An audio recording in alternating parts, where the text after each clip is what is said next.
I'm Sarai. And I'm Haley. And this is Seamwork Radio. Welcome back to Seamwork Radio, where we share practical ideas for building a creative process so you can sew with intention and joy. So Haley's out on parental leave with her new baby right now, so I'm going to be flying solo, giving you some really practical tips and tricks. We've also got a whole bunch of interviews lined up with some pretty incredible guests from the world of sewing that you will not want to miss, so stay tuned all summer for that, and we'll welcome Haley back in the fall. So today we're talking about 5 strategies to help you sew more often. So we're going to cover how to create an environment that encourages you to create and how to build habits that'll help you keep sewing. All right, so let's get into it. Do you know anyone who does not feel super busy? Because I don't think I do. And that definitely includes myself. I feel extremely busy all the time. It's like my state of being. Some of us have demanding jobs. Some of us have kids. Some of us have other caretaking responsibilities or even just a home to manage. And it can be just a lot. And so I'm always looking for ways to slow down so that, first of all, I can enjoy life more and just be more present. And 2, so that I have time to do the things I really love doing, including sewing. So one of my favorite sayings is manage your energy and not your time. And the truth is, I think most of us have more of an energy deficit than we do a time deficit. I think that there are definitely some of us who really have no time. We really do not have the time or resources to spare. And if you're in survival mode, or if you have a health concern that limits your energy, then really you just have to do what it takes, of course, first and foremost, to take care of yourself. So that is the first thing. But if you're someone who has everyday stress and responsibilities, like a lot of us do, then managing your energy actually means doing more of what you love and not less of what you love. If sewing gives you energy, then doing more of it will actually help you to feel better and feel like you have more time. And I think the trick really is just getting started. It can be really easy to put off even those energy-giving activities because they're not as easy as something passive like watching TV or maybe scrolling social media. And by the way, no shade there because I think we all need some passive rest time too. I think that is just a part of our needs as a human being. But the problem comes when it starts to replace the things you love. So you're spending so much time just passively relaxing, whether that's, watching TV or whatever it is for you, that you don't have time to do things that actually give you energy. So here are my tricks for motivating yourself to take that first step, get over that effort hump, so you actually sew more and get that energy boost that you need. All right, so let's get into it. My first tip is to create a dedicated sewing space. So having a dedicated space for sewing can just make it so much easier to start and to continue your projects. So this could mean a full room, or it could mean just a corner of a room. It really depends on you and your needs and also how much space you have, obviously. And we've seen some amazing sewing spaces that are built out of just a corner of a room or just a tiny little area. So if you don't have a lot of room, you can still create a space that's dedicated to your creativity, dedicated to the hobbies that you love. So keep your sewing machine, your tools, your supplies, everything organized and ready to go. And this really reduces the setup time and makes it a lot more convenient to sew whenever you do have that spare moment. So if you need a little bit of help with this, I have some resources for you that I think can be really helpful. One is you can download our free Sewing Spaces guide, which has a lot of tips for spaces of all sizes, including the tiniest spaces. And you can get that at seamwork.com/go/sewing spaces. We also have some past podcast episodes you can listen to that will really help you to set up your space. And we have a series coming up in July called Space Camp, which we've aired before, that is all about helping you set up your sewing space.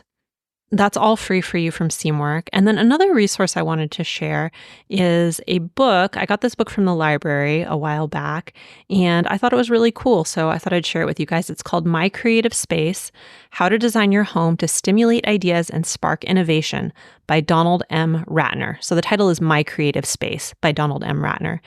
And this book kind of goes through different things you might not have thought about that help to encourage creativity in your home. And I thought that was a really cool approach. It takes the approach that you are doing creative things from your home rather than from more of an office setting. So I highly recommend that book if you can get it at your local library or you can find it online. I'll put links to those in the show notes as well for you guys. So that's the first one, is to create some kind of dedicated space for yourself. And again, it doesn't have to be an entire room if you don't have an entire room. I'm lucky enough to have, if you guys watch us on YouTube, you saw my video about my sewing shed and building an entire shed in my backyard just for sewing, which is absolutely such a privilege. But, in the past, I've sewn from my kitchen table.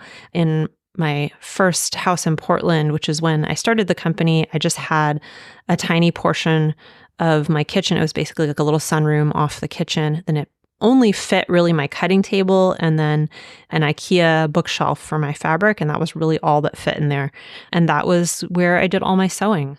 But it's just having that space that's separate from everything else is incredibly helpful.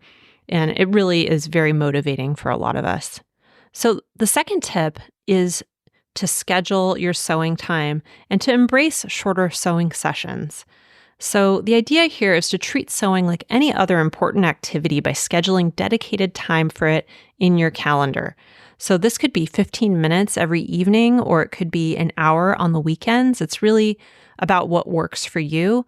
And the point is just to have a regular creative time that you can come back to and make it a part of your routine so that it actually happens.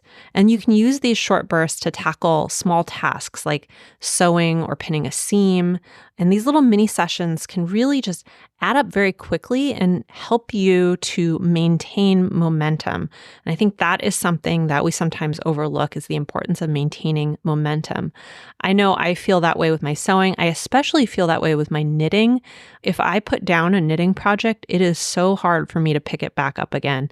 Whereas if I'm doing a little tiny bit on it every day, it's much easier to remember what I was doing, and there's less of that mental barrier to diving back into it. So I know it can feel a little weird to schedule something that you love, but think of it like scheduling a date night or scheduling a regular time to hang out with friends. Just because it's on your schedule doesn't mean it's a task that has to be completed or that you need to beat yourself up if you're not able to do it. It just is about giving yourself that time to do the things you love so that everything else doesn't crowd it out of your life. So I just think having a set schedule really helps to make sewing a regular part of your routine. Once you've done that, just stick to your sewing appointments, treat it like you would any other commitment. And again, don't beat yourself up if you can't do it once in a while, but it's really just about making time for you. So my third tip is to keep your sewing projects manageable. I think it can be really intimidating to think you have to sit down and sew an entire dress at once. And I know when I first started sewing especially, I've done this off and on many times, but when I first started sewing, I think this was a really big thing for me, is that I got so excited about what I was making that I really wanted to finish it as soon as I started it. So I would stay up all night or stay up late into the night trying to finish things, and I would get tired and I would get cranky and I'd be making mistakes. That also made it really hard to jump into a project to begin with because it really felt like it was a huge undertaking. But if you can break down larger projects into smaller and more manageable steps, then it becomes just a lot easier to dive in, I think. And it makes it easier to make progress. So even if you only have 15 minutes to sew, even if you're taking that tack of doing 15 minutes a day and you don't feel like you're able to really dedicate hours and hours at one time to a project, breaking it up into these little chunks can be so helpful. So just as an example, you can spend one session cutting out pattern pieces. You can do assembling parts in another session, and you can spend an entire session just doing seam finishes. There are lots of ways to kind of batch your tasks so that it feels easier and more manageable. And then completing small tasks can just lead to that sense of accomplishment and really keep you moving forward. So for me, nowadays I have kind of a rule. My basic rule is that I don't cut and sew on the same day. If I cut out a project, I don't usually tackle sewing on the same day because then it just becomes a little bit more of an ordeal for me. And maybe ordeal isn't the right word, but it becomes a little bit arduous. And I do end up kind of getting up into that obsessive mindset where I just want to finish. And breaking it up just helps me to kind of break that pattern of thinking. So that might be something that works for you, or you might find other ways to kind of break up your projects. And it's something you could do regularly. You could even set rules for yourself like I did. Number 4 is to limit distractions. It can be so hard to stay focused on one thing. And I think that's one thing that we really get out of sewing is that we are focusing on something that we're actually creating with our own hands. And it feels really rare these days. I think a lot of what we do is so abstract and so digital that doing something with your hands is special. It's really different. And it takes a different mindset as well. But I think the problem is that it's very easy to get sucked back into those other distractions because those other distractions, a lot of them are really designed to distract you. They're meant to keep you looking at your phone, keep you looking at a screen. And so it's just so easy to turn to those, especially when things get hard or you start feeling a little bit of friction, to go back to those. So the more you can do up front to limit distractions, I think the more you can focus on just creating. So some ways you can do that are to turn off notifications on your phone. You can put on some music or a podcast if that helps you to concentrate. I know for me, I have a little record player, a little portable record player in my sewing shed, and I like to just put on a record and listen to side A, and then I take a break when it's time to flip over the record, listen to side B, and that helps me to pace my sewing as well. So that's something that helps me concentrate, but you might have something else. And then you might want to let others in your household know that you're in creative mode, you're in sewing mode, and you can even put up a do not disturb sign. I know for me personally, my animals do not obey my do not disturb sign. So unfortunately, I have to do a little bit more to keep them out because they are very distracting. There are a few safety concerns too when I'm sewing.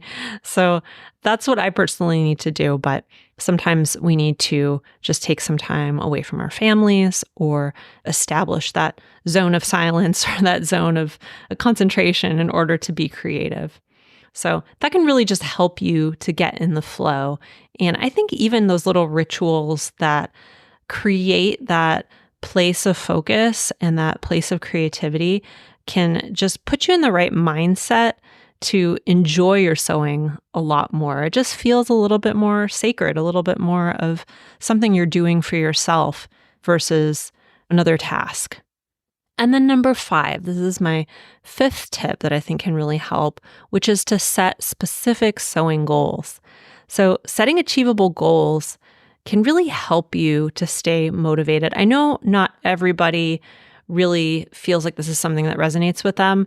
I know sometimes setting goals around your sewing can just feel a little bit like work. It can make it feel a little bit less joyful for some people. And if that applies to you, you don't necessarily have to do this.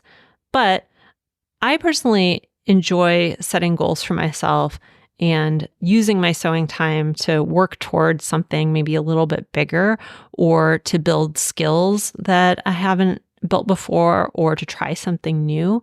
And for me personally, it helps me to stay motivated as long as I don't take them too seriously.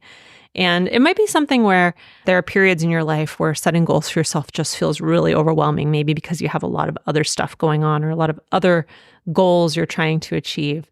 And you might come back to it later. You know, there might be times in your life when setting sewing goals does feel better for you. So, you know, this can change. This can kind of flow with your life. So that's just something to keep in mind because I know it's been true for myself. I personally have had times where I'm like, I just want to sew easy projects. I just want to make things that are pretty and do what I want to do and use my sewing time to relax. And then other times I feel really enthusiastic about the idea of building up my skills or achieving something new or trying something a little bit more challenging. And that's what motivates me. So again, it cycles in and out.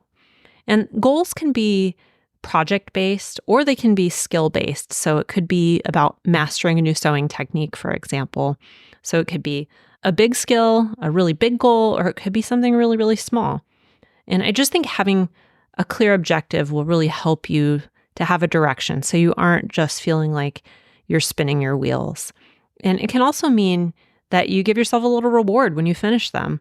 So you could get some new fabric or you could get a new sewing tool each time you meet a goal. There's lots of ways to kind of give yourself that little hit of dopamine that you get in addition to the dopamine you get just from completing a goal. That's something that I personally feel is really helpful for me. And we even have a feature on our community actually for setting and tracking your own goals. And you can even link projects you post to those goals, which can be a really fun way to visualize your progress. So you could set a goal. So for example, let's say I want to learn how to make a tailored jacket. And then you can set your project. When you post your project, you can link it to your goal. So you can actually see, well, here's the tailored jacket that I made as a result of this goal. That's really cool. So to recap, I'm going to just kind of quickly recap and run through the 5 tips that I shared to help you sew more often. Number 1 is to create a dedicated sewing space. And I gave you a few resources you can use to help you set up your sewing space, even if you don't have a lot of space. And again, I'll link those in the show notes as well. Number 2 is to schedule some sewing time and embrace those shorter sewing sessions. And just think of it like scheduling your date night. It's a date night with yourself. Number 3 is to keep your sewing projects manageable. So break them up into manageable, smaller chunks so that you feel like you're able to dedicate enough time in your day to accomplish something, to accomplish a part of the project. Number 4 is to limit distractions. We all have so many distractions in our life, and just doing simple things like turning off notifications on your phone or giving yourself the right auditory environment with music or with a podcast can really help to get that sense of focus and concentration and creativity that you're looking for. And number 5 is to set specific sewing goals. So if this is something that helps you, if you really enjoy setting goals or you're just in a period of your life where that feels good to you, then that's something you can do. And again, we have that feature in our community to help you with that, if that's something that interests you. All right. So I think my big takeaway, the thing that I would love for you to remember from this episode is just that you have to make time for what matters to you, because nobody is just going to give it to you. And in fact, the world is set up so that a lot of things that maybe are not important to you take up your time, in addition to things that are important to you. So we all have demands on our time that are really important. And of course, those are usually what comes first for us, our families, taking care of our pets and our home and all the responsibilities that we have. But then there are all of these other things that just sort of encroach upon our time and really come from the outside world. And we have to take really active steps to brush some of those aside and make time in our day, in our week, in our calendars for things that truly matter to us and that help to give us energy and make us feel really good. Because I think creativity is something that in our world today is not necessarily, there are kind of limited ways, I think, not to express ourselves, but I think there's a lot of pressure to do things that don't necessarily enhance our creativity and that sort of take away time from the things that really do give us life. So it's just something that I've been thinking about a lot lately, and hopefully these tips will help you to make more time for what matters to you as well. Another thing I want to mention is that you can get our free weekly snippets newsletter, which we've recently overhauled. And it's a short list of really actionable, creative ideas that you can use in your sewing each week. So every week we share 5 ideas that you can incorporate into your sewing and how to do them. On Snippets, you spend less time scrolling and more time sewing. We have over 200,000 subscribers, and you can get it for free at getsnippets.com. So if you liked this episode, please consider leaving us a review. I'm going to read a recent review. This one came from One Old Granny is the name here. And One Old Granny said, "Thank you for stressing that numbers are data to be used, not things to just cause shame. Soon I will accept the challenge of getting myself together, sifting through my sewing room, and coming up with a delightful, wearable, unique to me garment of joy." I love that. Thank you so much for sharing that. What a great review. And if you want to leave us a review, we would really appreciate it. It helps to grow the show. So whether you're listening on Apple Podcasts or Spotify, wherever you're listening, if you could just leave us a 5-star review, we would really appreciate it. You can also follow us on YouTube at Seamwork Video. We've got tons of cool videos. I mentioned my sewing shed video. I've actually got a couple sewing shed videos up there if you want to see my own workspace. I definitely recommend following us on YouTube. We're creating a lot of great videos over there. You can follow us on Instagram at Seamwork. And if you'd like to join Seamwork and become part of our private community, plus get access to hundreds of sewing patterns and dozens of sew-along classes, podcast listeners get a 50% off lifetime discount when you join at seamwork.com/go/podcast50. So that's seamwork.com/go/podcast50. And that does it for us this week. I'm Sarai, and this is Seamwork Radio. Seamwork Radio is brought to you by the team at Seamwork. Seamwork's an online community that supports you in creating a wardrobe that feels right for you. When you join us at Seamwork, you become part of our private community of makers, and you also get access to monthly sew-along classes, a library of over 200 sewing patterns, and tons of great resources to help guide you through the sewing adventure that you choose. Podcast listeners can get half off a Seamwork Unlimited membership, which means you can download as many of those 200 plus patterns as you want at any time, and our community will be there to guide and support you. If you'd like to join us for half off, just visit seamwork.com/go/podcast50. You can also find us on Instagram at Seamwork, or visit our YouTube channel, which is called Seamwork Video. We love hearing from you, so let us know if there's a topic or a personal story that you'd like us to cover. Thanks for listening to Seamwork Radio.